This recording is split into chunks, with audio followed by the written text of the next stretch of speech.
ये रहस्यमय कहानी एक वॉर मूवी की है जिसका नाम है बिगाइल्ड। कहानी की शुरुआत होती है 1864 के वर्जीनिया से।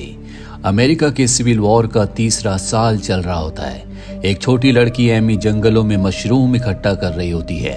तभी उसकी नजर एक सोल्जर पर पड़ती है जिसका पैर जख्मी है। वो अपना नाम जॉन मैकबर्नी बताता है। एमी बताती है कि वो पास के एक बोर्डिंग स्कूल में रहती है जहां सिर्फ 4 बच्चे, एक टीचर एडविना और एक स्कूल की मालकिन मार्था रहती है। जॉन उसे अपने साथ हॉस्टल ले जाने की रिक्वेस्ट करता है, ये जानते हुए कि वो दुश्मन सेना का सोल्जर है। एमी उस पर दया दिखाकर उसे अपने साथ ले जाती है। जॉन स्कूल पहुंचने के साथ ही जमीन पर बेहोश हो जाता है।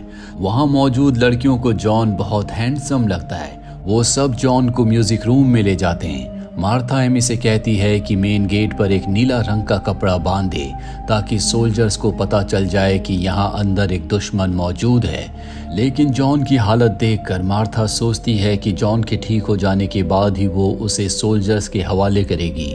मार्था और एडविना मिलकर जॉन के पैर के जख्म को सिल देते हैं। एमी सबको जॉन का नाम बताना चाहती है, लेकिन मार्था कहती है कि उन्हें ये सब जानने की जरूरत नहीं है क्योंकि वो ज्यादा दिन यहाँ नहीं रुकेगा। मार्था अपने कमरे में होती है, तभी एक जोर की घंटी सुनाई देती है। दरअसल सोल्जर्स मेन गेट पर आ गए होते हैं। मार्था उनसे मिलने गेट पर जाती है। सोल्जर्स उसे आगाह करते हैं कि कुछ दुश्मन सैनिक आसपास ही हैं, तो उन्हें चौकन्ना रहना चाहिए। मार्था हामी भरती है और उनसे कुछ गोलियां मांगती है। दरअसल उसके पास उसके पिता की गन है और उस गन से वो अपनी और अपने साथ रहने वाली सभी लड़कियों की सुरक्षा करना चाहती है।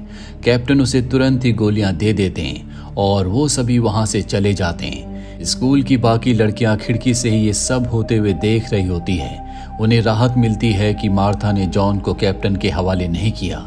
अगले दिन एमी जॉन की तबीयत देखने जाती है। जॉन अब पहले से बेहतर है। इसके बाद वो किचन में जाती है जहां सब एक साथ मिलकर खाना बनाते हैं।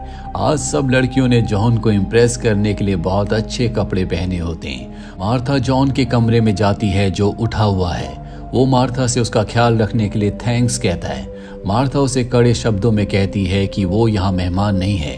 अभी अलीशा नाम की एक लड़की कमरे में आती है जो जॉन से कहती है कि अगर उसे किसी भी चीज की जरूरत है तो वो उसे बता सकता है। लेकिन मार्था उसे वहां से गुस्से से जाने के लिए कहती है और किसी भी स्टूडेंट के उस कमरे में आने पर प्रतिबंध लगा देती है। दोपहर में एडविना जॉन के कमरे में जाती है और उसे साबुन और कपड़े देकर नहा लेने को कहती है। जॉन बताता है कि वो वॉर से भाग कर आया है क्योंकि वो मरना नहीं चाहता। एडविना बताती है कि वो रिचमंड से है और अपने पिता के कारोबार के कारण काफी घूम चुकी है। जॉन कहता है कि उसने उससे ज्यादा खूबसूरत लड़की कभी नहीं देखी। एडविना कहती है कि मेरी एक ही इच्छा है कि मैं यहाँ से निकल जाऊं। उसी रात को सभी लड़कियां प्रेयर करने के लिए जमा होती है। तभी अलीशा बाथरूम जाने के बहाने जॉन के कमरे में जाती है और उसे अंधेरे में किस कर लेती है और वापस प्रेयर रूम में चली आती है। अगले दिन की प्रेयर सभी जॉन के साथ करते हैं। तभी दरवाजे पर कोई खटखटाता है। मार्था बाहर देखने जाती है और जल्दी वापस आ जाती है। वो बताती है कि 2 सोल्जर्स आए थे, मैंने उन्हें कुछ खाने के लिए दिया जिसके बाद वो यहाँ से चले गए। अब इनमें बहस छिड़ जाती है कि जॉन को सोल्जर्स के हवाले करना चाहिए या नहीं। ये वोटिंग करते हैं जिसमें सभी जॉन को अपने साथ पूरी तरह से ठीक होने तक रखने का फैसला करते हैं। उसी रात मार्था जॉन को अपने साथ ब्रांडी पीने के लिए बुलाती है। जॉन उसके केयरिंग और स्ट्रॉन्ग नेचर की बहुत तारीफ करता है और पूछता है क्या तुम्हारी जिंदगी में कोई है। मार्था उदास होकर हाँ में जवाब देती है। जॉन की हालत काफी सुधर चुकी है और वो स्कूल के गार्डन की मरम्मत करने लगता है। जब वो थक जाता है तो एमी उसके लिए पानी लाती है। जॉन उसे कहता है कि वो उसकी बेस्ट फ्रेंड है क्योंकि उसने उसकी जान बचाई। एमी खुश होकर वहां से अंदर चली जाती है। तभी उसके पास अलीशा आती है जो उसे रोककर पूछताछ करती है। वही मार्था को दिखाया जाता है जो ऊपर से जॉन को देख रही होती है। वो जॉन के पास आती है और जो कुछ उसने किया है उसके लिए उसे थैंक्स कहती है। वो उसके पैर को देखकर कहती है कि अब तुम पहले से बहुत बेहतर हो। इस हफ्ते के आखिर तक तुम यहाँ से जा सकते हो।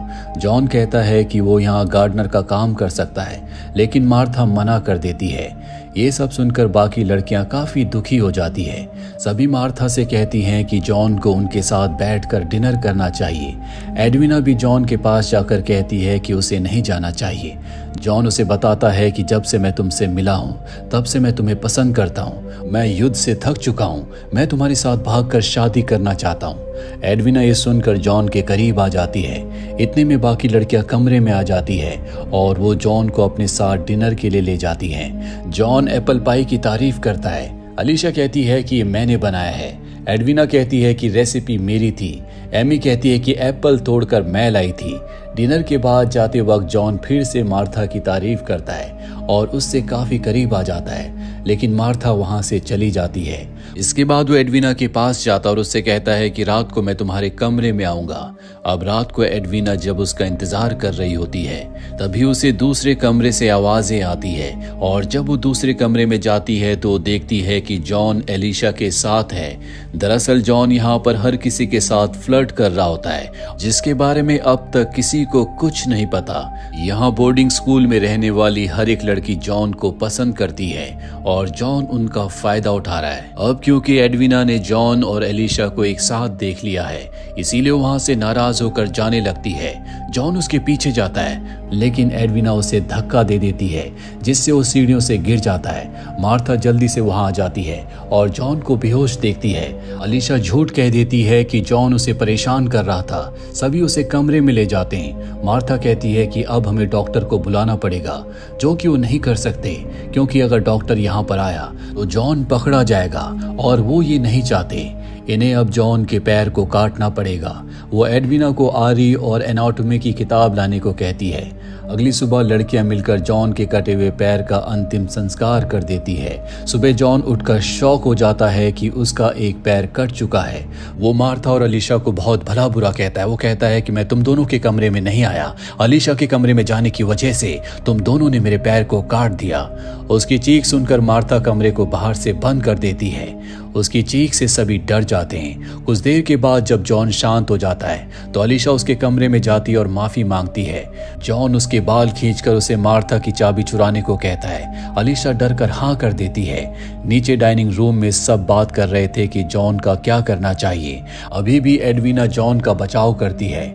इतनी देर में जॉन क्रिचेस के सहारे नीचे आ जाता और कहता है कि उसके पास मार्था की गन है और वो सबको धमकी देता है। एमी के हाथ से वो टर्टल लेकर जमीन पर पटक देता है। ये देखकर सब के सब डर जाते हैं। मार्था अब एमी को नीला कपड़ा देती है ताकि वो उसे गेट पर बांध दे और सोल्जर्स को पता चल जाए कि यहाँ पर कोई दुश्मन है। लेकिन जॉन उसे कपड़ा बांधते हुए देख लेता है और वो नीला कपड़ा हटा देता है और एमी को धमकाता है और जॉन से अंदर चलकर शांत होने को कहती है। जॉन अंदर आकर कहता है कि वो उन्हें नुकसान नहीं पहुंचाना चाहता और अपाहिज होने से अच्छा है कि मैं मर जाऊं।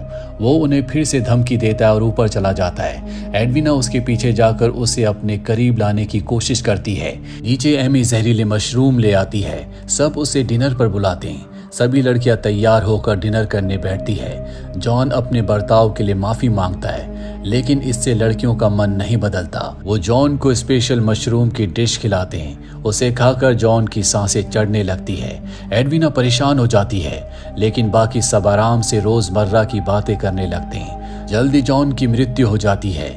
अगले दिन लड़कियों ने जॉन का कफन बनाया और उसे गेट के बाहर नीले कपड़े के साथ रख दिया ताकि कोई सोल्जर आए और उसकी डेड बॉडी को अपने साथ ले जाए। अगले दिन बस एडविना अकेली दुखी होती है और बाकी सब अपने रोज के कामों में लग जाते हैं, जैसे कुछ हुआ ही नहीं। इसी के साथ ये फिल्म, ये कहानी यहीं पर खत्म हो जाती है। उम्मीद करते हैं कि ये कहानी आपको पसंद आई होगी।